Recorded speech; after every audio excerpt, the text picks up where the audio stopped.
The ground where God knelt still exists. It's the same red soil you can hold in your hand today. In the Jezreel Valley, iron heavy, dark when wet, the kind that stains your skin and doesn't wash off easily. The archaeologists call it terra rossa. The Hebrew Bible calls it adamah. And here is the thing that nobody told you about the moment God shaped the first human from it. God didn't speak him into existence. Every other act of creation in Genesis 1 comes with a verbal command. Light, spoken. Sky, spoken. Stars, spoken. But when it comes to the human being, the text does something so different that you have to stop and ask why. The official version of the story passes over it quietly. Most sermons don't stop there. Most Sunday school lessons jump straight to the garden and the fruit and the blame. But there was a crack in that rush, and if you slow down long enough to look into it, what you find changes the entire meaning of what it means to be human, and what it means when a human fails. The Hebrew word that most translations render simply as formed is yatsar. 3 letters. Yod, Tzadi, Resh. And every single Hebrew speaker in the ancient world knew exactly what that word meant. In the hands, not in the ears. Yatsar is the word of the potter. The one who sits at the wheel with clay that resists, that has air pockets, that collapses if you press too hard or too soft. Yatsar is not declaration. Yatsar is labor. Physical, slow, intentional labor that requires the craftsman to feel every imperfection under their fingers and decide what to do with it. I didn't know this for years. I read formed and I pictured something clean and instantaneous. But the Hebrew doesn't give you clean and instantaneous. It gives you God kneeling. It gives you God pressing. It gives you time and attention and something very close to what we would call affection. The kind of attention a craftsman gives to the thing they care most about finishing well. You weren't manufactured. You weren't mass-produced. You were worked. There is a weight to that difference that I want you to carry into everything else this video says. And then came the breath.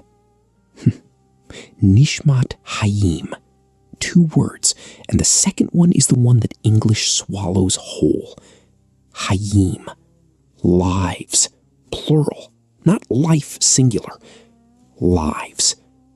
The breath God breathed into the clay figure at the ground level of human existence was not a single thread of existence. It was a multiplicity.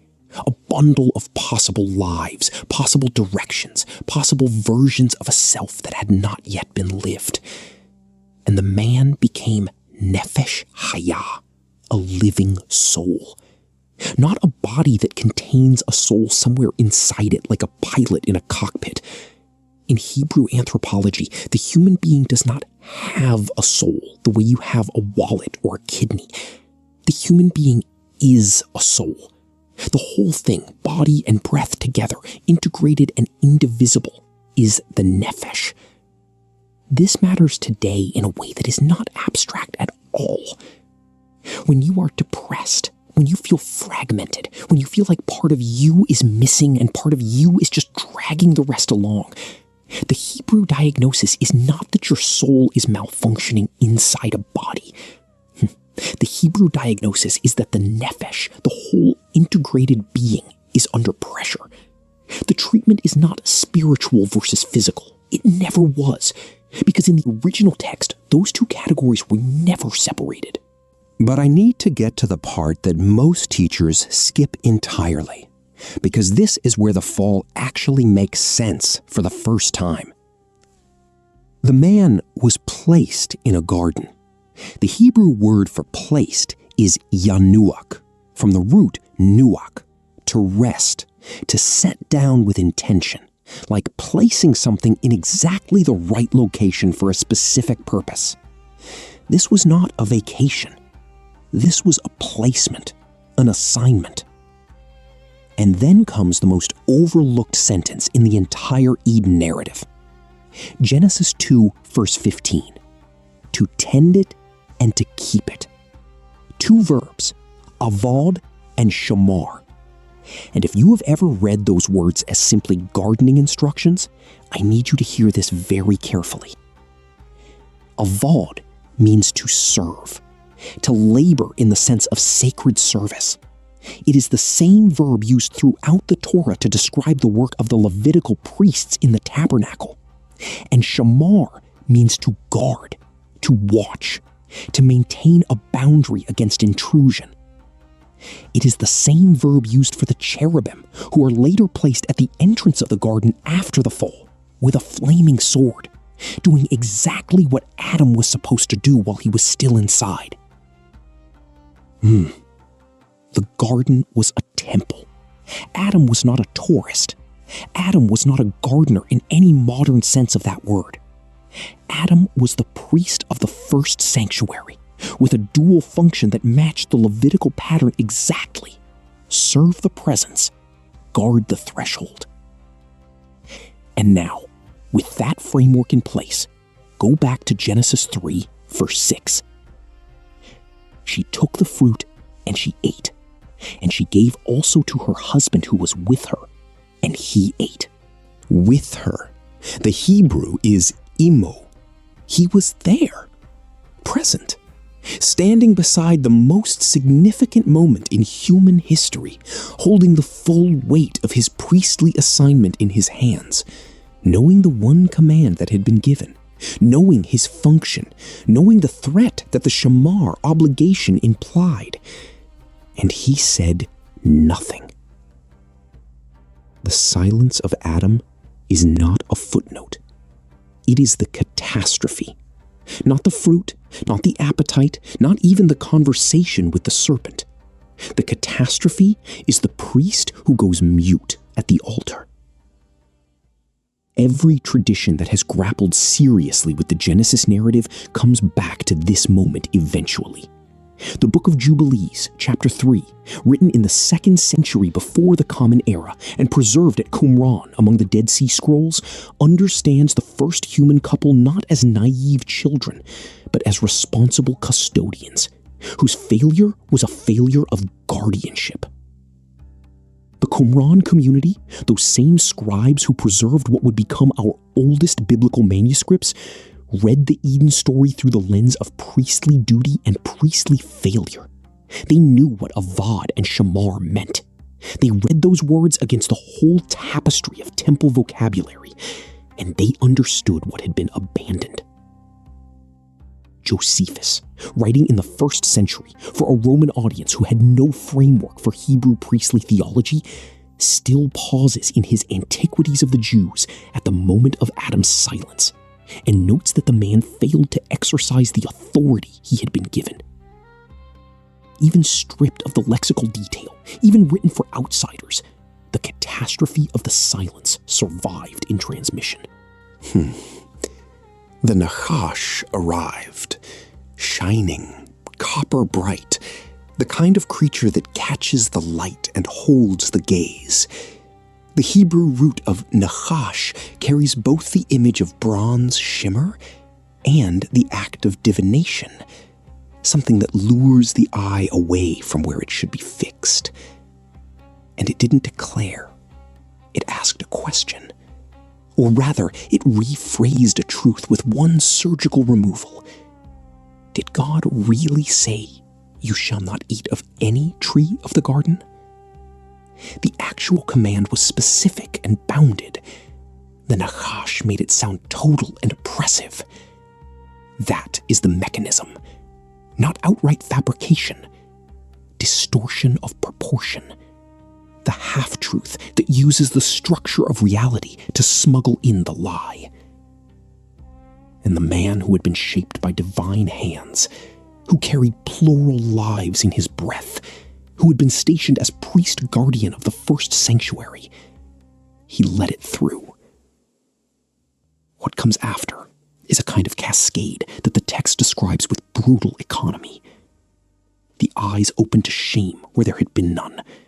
The covering, which had been the unself-conscious wholeness of the nephesh, was gone. Leaves sewn together with hands that had just failed. The sound of God walking in the garden, the same garden where the man had served and guarded, now becomes something to hide from. The one who should have stood at the threshold was crouching behind the trees. And here is what I need you to see in your own life, because this is not ancient history at all. Every generation since has been living out some version of this same architecture. A post where we were stationed, a word we didn't say, a threshold we left unguarded, and then the aftermath, the scrambling to cover what the silence uncovered, the shame that arrives not because we acted, but because we did not. The psychologists who study moral disengagement document exactly this pattern. The pain of sins of omission outlasts the pain of sins of commission, because they don't come with a clear moment of confession.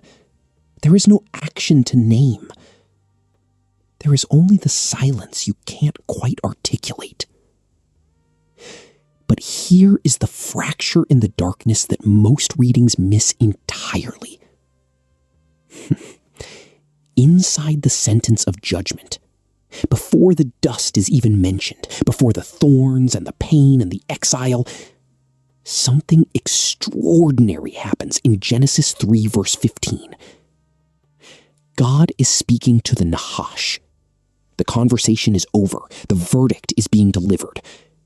And into the middle of the curse, God inserts something that has no business being there if this is only a story about punishment.